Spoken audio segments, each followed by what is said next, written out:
जय जय जिनेन्द्र। जिनेन्द्र। स्वागत है आप सभी का पारस चैनल के माध्यम से अनंत बट परिवार में। हमारे विशेष कार्यक्रम समस्या एक समाधान अनेक। जी हाँ, समस्या एक समाधान अनेक। जीवन में नित्य प्रति समस्याएं उत्पन्न होती रहती हैं, विघ्न बाधाएं उपस्थित होती रहती हैं। चाहे वो गृह की समस्याएं हों, चाहे व्यापार की समस्याएं हों, चाहे शारीरिक आर्थिक मानसिक समस्याएं हों। हमारे आचार्यों ने हर समस्या के निवारण के लिए, उनकी समस्या के निराकरण के लिए कुछ विशेष उपाय बताए। कुछ विशेष स्तुतियाँ, मंत्र जाप आदि के माध्यम से हम अपने जीवन को आगे बढ़ा सकते हैं, उन समस्याओं का निराकरण कर सकते हैं, समाधान पा सकते हैं। ऐसे इस विशेष कार्यक्रम में भक्तामृत स्तोत्र के माध्यम से हम जीवन की बहुत सारी व्याधियों को, बहुत सारी समस्याओं को निराकरण करने का सम्यक प्रयास कर रहे हैं। और आशा ही नहीं, हमें पूर्ण विश्वास है कि आप भक्तामृत स्तोत्र के माध्यम से हम जीवन की हर व्याधि, हर समस्या का सम्यक समाधान करने का प्रयास कर रहे हैं। हमें आशा ही नहीं, पूर्ण विश्वास है कि इस भक्तामृत स्तोत्र के काव्यों के माध्यम से आप अपने जीवन में अनंत सुख की प्राप्ति प्राप्त कर सकेंगे। आप अपनी व्याधियों को, समस्याओं को दूर कर सकेंगे। तो आज हम भक्तामृत के चौथे काव्य पर चर्चा करेंगे। अर्थ, उच्चारण और इसकी विशेषताओं के बारे में समझेंगे। भक्तामृत स्तोत्र मांतुक स्वामी द्वारा लिखित ऐसी रचना है जो कालजयी है, महामृत्युंजयी है, जो मृत्यु के रोगों को दूर कर देती है, जन्म जन्म की पीड़ा को दूर कर देती है, हमारे अनंत जन्मों के पापों का क्षय कर कर हमें शाश्वत सुख मोक्ष तक पहुंचा देती है। ऐसे पवित्र भक्तामृत स्तोत्र का जो मन वचन काया की शुद्धि पूर्वक, भाव पूर्वक प्रातःकाल की बेला में, सुबह ब्रह्म मुहूर्त में 4 से 7 के मध्य में शुद्धि पूर्वक, शुद्ध वस्त्र पूर्वक पूरब दिशा की तरफ, उत्तर दिशा की तरफ या उत्तर पूर्व की तरफ मुंह करके यंत्र को उच्च आसन पर, चौकी पर विराजमान करें, उसका अभिषेक करें। दीप, धूप आदि जो आपके उपलब्ध हो, दीप प्रज्वलित करें। कायोत्सक पूर्वक जब हम इस जाप को प्रारंभ करेंगे तो हमारी सभी मनोकामनाएं, सभी इच्छाएं पूर्ण होंगी और हमारे जीवन से सभी बाधाओं का निराकरण होगा। हम अपने लिए भी, अपने परिवार के लिए भी या किसी अन्य व्यक्ति के लिए भी जिसके लिए हम मंगल की भावना रखते हैं, ऐसी मंगल की भावना पाते हुए हम इन काव्यों का निरंतर पाठ करें जब तक हमें उस व्याधि से, समस्या से आराम पूरी तरह से ना मिल जाए। तो आज समझते हैं भक्तामृत के चौथे काव्य का उच्चारण, अर्थ डॉक्टर प्रिया जैन के माध्यम से। तो आज हम बात करते हैं भक्ताम्बर स्तोत्र के चौथे काव्य के बारे में। एक बार उच्चारण करते हैं। वक्तुम गुणान गुण समुद्र शशांक कांतान, कस्ते क्षमा सुर गुरु प्रतिमोपि बुद्ध्या, कल्पांत काल पवन्योद्यत नक्रचक्रम, को वा तरीतुमलमम्बु निधिं भुजाभ्याम्। वक्तुम गुणान त के ऊपर बिंदु है और बाद में क्या है, ग, तो इस यहाँ पर हम बिंदु को क्या बोलेंगे, म। वक्तुम गुणान, वक्तुम गुणान गुण, वक्तुम गुणान गुण समुद्र शशांक कांतान, समुद्र शशांक कांतान, कस्ते शम्हा, शम्हा पर क्या है, विसर्ग है, तो यहां पर हमें सारी सांस को बाहर छोड़ना है। कस्ते शम्हा, कस्ते शम्हा सुर गुरु, सुर गुरु प्रतिमोपि बुद्ध्या, वक्तुम गुणान गुण समुद्र शशांक कांतान, कस्ते शम्हा सुर गुरु प्रतिमोपि बुद्ध्या। कल्पांत काल कल्पांत काल पवन्योद्यत, द के नीचे ध है, पवन्योद्यत, कल्पांत काल पवन्योद्यत, नक्र चक्रम नक्र चक्रम। क के ऊपर बिंदु है और यहाँ पर क्या हमारी थर्ड लाइन फिनिश हो रही है, तो हमें यहाँ पर हमेशा बिंदु का उच्चारण म करना है। कल्पांत काल पवन्योद्यत नक्र चक्रम। कोवा कोवा कोवा तरीतु कोवा तरीतु। र पर बड़ी ई की मात्रा है तो हमें इसे लंबा लेना है। जब भी बड़ी ई की मात्रा होती है किसी शब्द के ऊपर तो हमें उसे खींचना है। कोवा तरीतु कोवा तरीतु मलमंबु मलमंबु निधिम निधिम। ध के ऊपर बिंदु है और बाद में क्या है, भ, तो यहाँ पर हम बिंदी का उच्चारण म करेंगे। मलमंबु निधिम बुझाभ्याम। कोवा तरीतु मलमंबु निधिम बुझाभ्याम। तो एक बार इस श्लोक को हम एक बार उच्चारण करते हैं। वक्तुम गुणान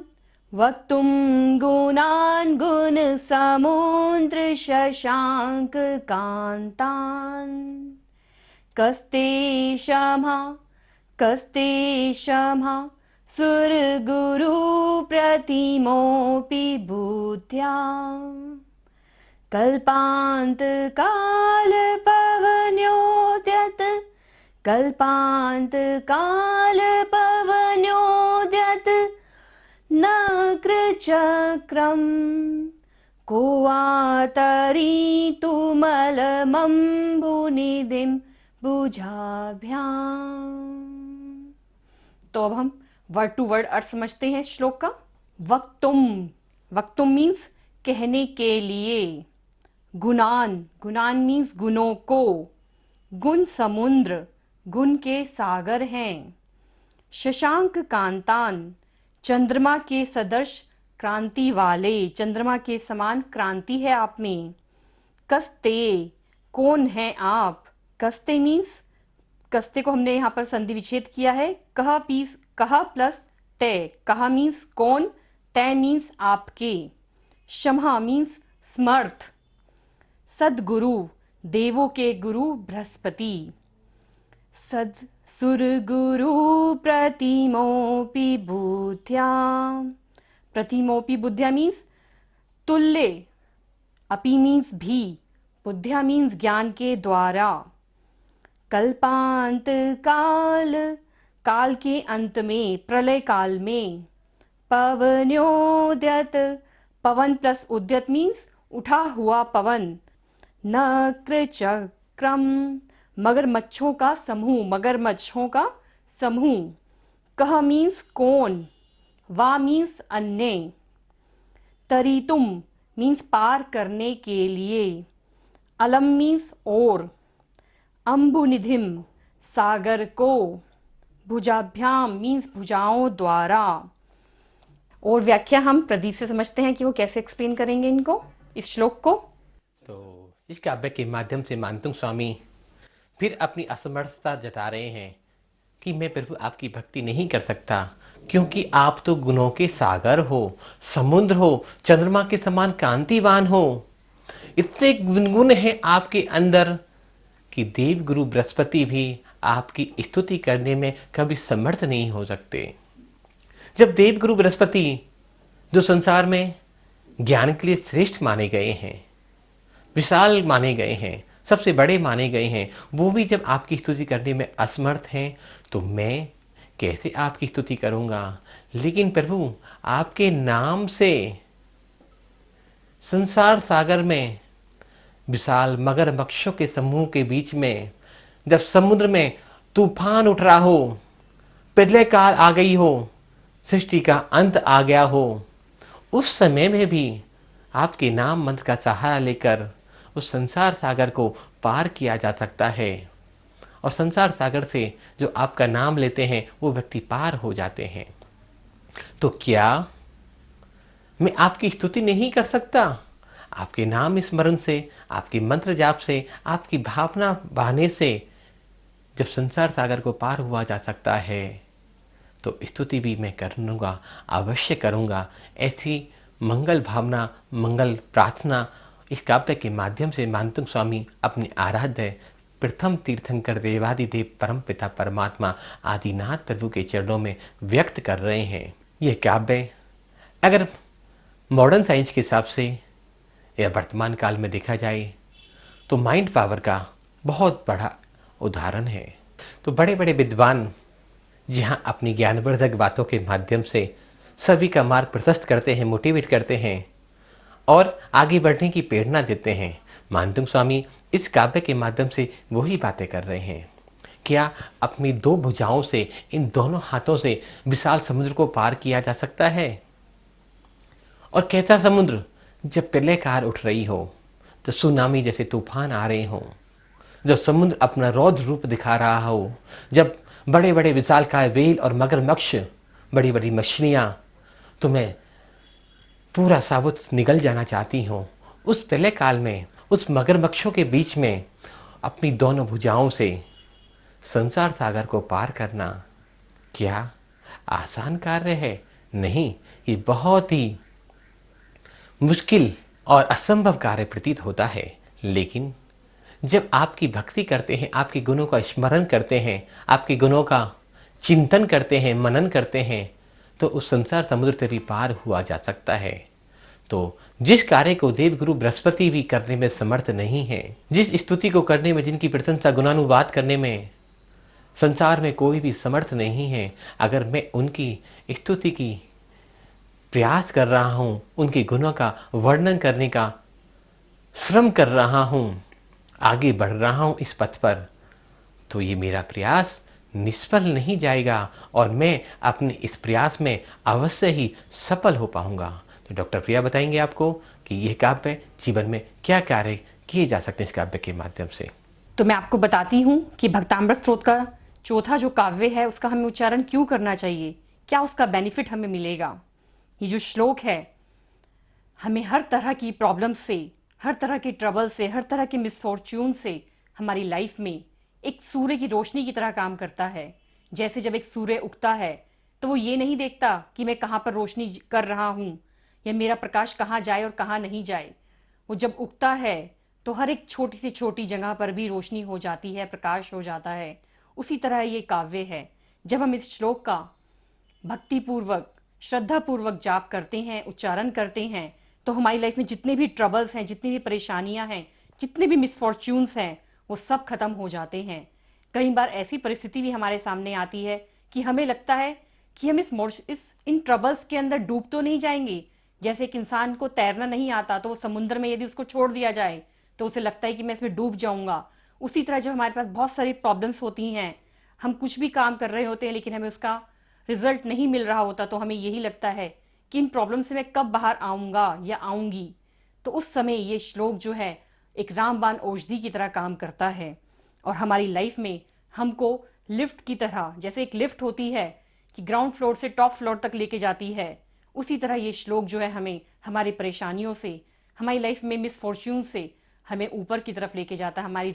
हमारी लाइफ में एक प्रकाश का काम करता है और हमें ऊपर लेकर जाता है और हमारी लाइफ को अच्छा करने का प्रयास करता है। और ये जो श्लोक है हमारी लाइफ में, यदि किसी को फोबिया हो वाटर का, पानी का, उस फोबिया से भी बचाता है, उस फोबिया को भी दूर करता है। और यदि आपके आसपास कोई डेंजरस वाटर एनिमल्स हों, कहीं आप ऐसे जगह रहते हैं जहाँ पर बहुत सारे वाटर एनिमल्स हैं, तो उनसे भी आपको प्रिकॉशन देता है, उनसे भी आपकी सहायता करता है, आपके आभा मंडल को इतना प्रोटेक्ट कर देता है कि वो जो वाटर एनिमल्स हैं वो आपको नुकसान नहीं पहुंचाते। तो बहुत ही अच्छा काव्य है, हम सबको इसका जाप नित्य प्रतिदिन जरूर करना चाहिए। तो बहुत सुंदर कहा डॉक्टर प्रिया आपने। तो मानतुंग स्वामी भी वही कह रहे हैं कि जब संसार समुद्र से इस काव्य के माध्यम से पार हुआ जा सकता है तो ये समस्याएं तो कोई बड़ी बात नहीं, इन समस्याओं की औकात क्या है, कोई कुछ भी नहीं हो सकती तो प्रभु के नाम की भक्ति के आगे, प्रभु के गुणानुवाद के आगे। तो आपकी बात से हम सभी पूरी तरह सहमत हैं। और इससे भी अगर आगे सोचना है, जब दोनों भुजाओं से हम समुद्र पार कर सकते हैं, दोनों भुजाओं के माध्यम से जब तैरना भी नहीं आता तब भी हम समुद्र सागर संसार सागर से तिड़ सकते हैं, तो हमारा अंतिम उद्देश्य उस मोक्ष की प्राप्ति है। अंतिम उद्देश्य पंचम गति को प्राप्त करना है। तो प्रभु, हम जब तुम्हारी भक्ति करेंगे, तुम्हारा नाम का स्मरण करेंगे, तुम्हारे गुणों का वर्णन करेंगे, तो निश्चय ही मेरे और मेरे शरीर के अणु परमाणुओं में परिणमन होगा। वो परमाणु बदलेंगे, उस साउंड वाइब्रेशन के माध्यम से, उस ध्वनि तरंगों के माध्यम से मेरे शरीर में एक नई ऊर्जा, एक नई एनर्जी, एक नई पॉजिटिविटी आएगी। और मेरा संपर्क उन परम शक्तियों से, पारमांसिक शक्तियों से, उन दैवीय शक्तियों से मेरा स्थापित होगा, जिनके माध्यम से मैं हर पीड़ा, हर दुख, हर परेशानी, हर चिंता से मुक्त हो सक जाऊंगा। और अंतिम जो उद्देश्य है जीवन का, उस तक मैं सहजता से प्राप्त कर सकता हूँ, उस मोक्ष लक्ष्मी का वर्ण कर सकता हूँ। क्यों? इस काव्य का सभी विधि पूर्वक, विधान पूर्वक उच्चारण करें। अर्थ, भाव और व्याख्या आप हमारे YouTube चैनल पर विस्तार से जानने के लिए वहाँ अवश्य विजिट करें। इसका श्लोक, रिद्धि, मंत्र, काव्य, ऑडियो, वीडियो आप हमारी वेबसाइट www.bhaktamarmantrahealing.com पर भी प्राप्त कर सकते हैं। और जैसे कि हमने पिछले काव्य में एपिसोड में बताया, नित्य प्रति हम आपको भक्तामर की छोटी छोटी जानकारियाँ हर काव्य के साथ उपलब्ध करा रहे हैं। जो छोटा सा अल्प सा ज्ञान हमें है, उसके माध्यम से आप सभी का मार्गदर्शन करने का एक छोटा सा प्रयास कर रहे हैं। और रेकी और भक्तामर हीलिंग के माध्यम से हम सभी का पिछले 10-12 वर्षों से उपचार कर रहे हैं। आप भी इस रेकी हीलिंग को, भक्तामर हीलिंग को हर महीने की 25 तारीख से 30 तारीख के बीच में इस कोर्स को ऑनलाइन ज्वाइन कर सकते हैं और अपने परिवार का, अपने समाज का जिम्मेदारी पूर्वक, उत्तरदायित्व पूर्वक सबका कल्याण और मंगल का मार्ग प्रशस्त करते हैं। सभी का बहुत बहुत धन्यवाद। सभी का सादर जय जिनेंद्र, जय जिनेंद्र, जय जिनेंद्र।